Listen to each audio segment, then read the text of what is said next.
Okay, welcome to week 3 of thankfulness, and as you can see, this week I thought we would have worship from my garden because we're going to be thinking about harvest.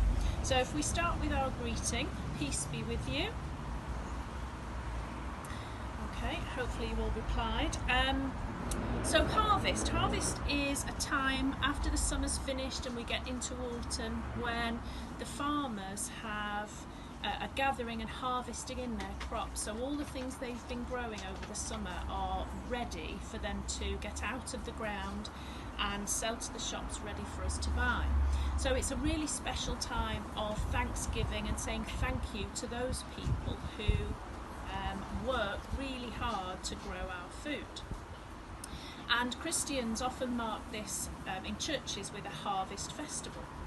So we're having a little bit of a think about that today, and thanking people that grow our food. But also, really importantly, harvest is a time to think about people who maybe don't have that full harvest and don't have as much food as we do, or as much choice of what they eat.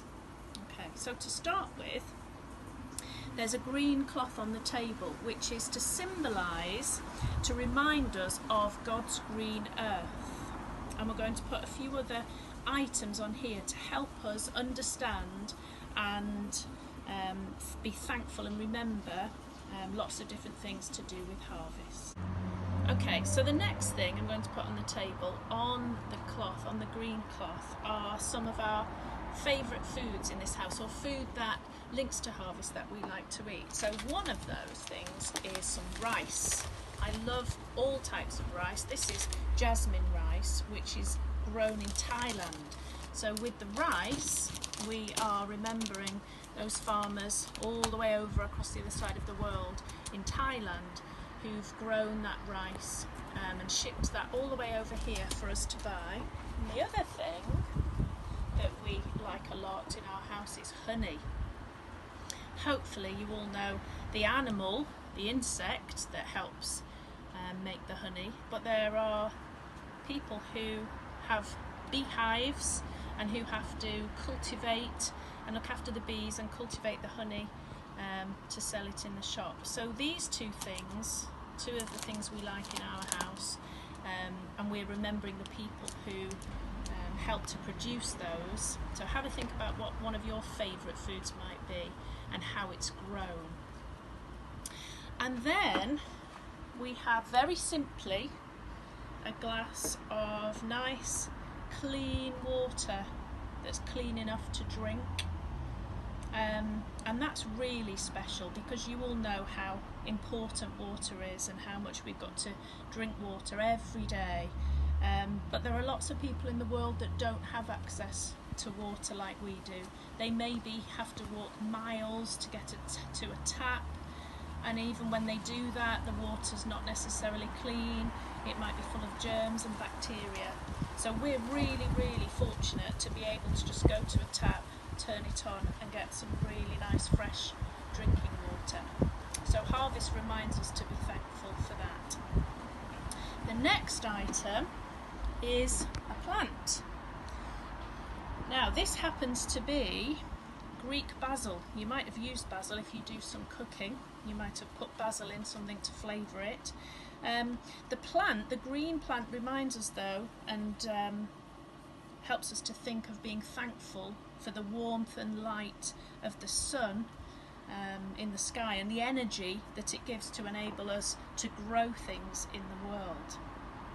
And then the next thing is a fish. Now I didn't have a fish handy, but I have got a picture of fish soup. You can see, hopefully, the dish with a couple of really nice pieces of fish in the soup. That's to remind us and to help us be thankful for those people that go out and fish, sometimes in really rough weather conditions, for our food. I'll put that honey under there so you can see it, hopefully. There we go. And then the next thing is a bowl of carrots, because what we're remembering there is the harvest of the soil. We're remembering about the earth and God's creation enabling all these wonderful things to grow, and we're being thankful for the farmers again and the people that grow these things and dig them up and harvest them and get them to our shops for us to buy.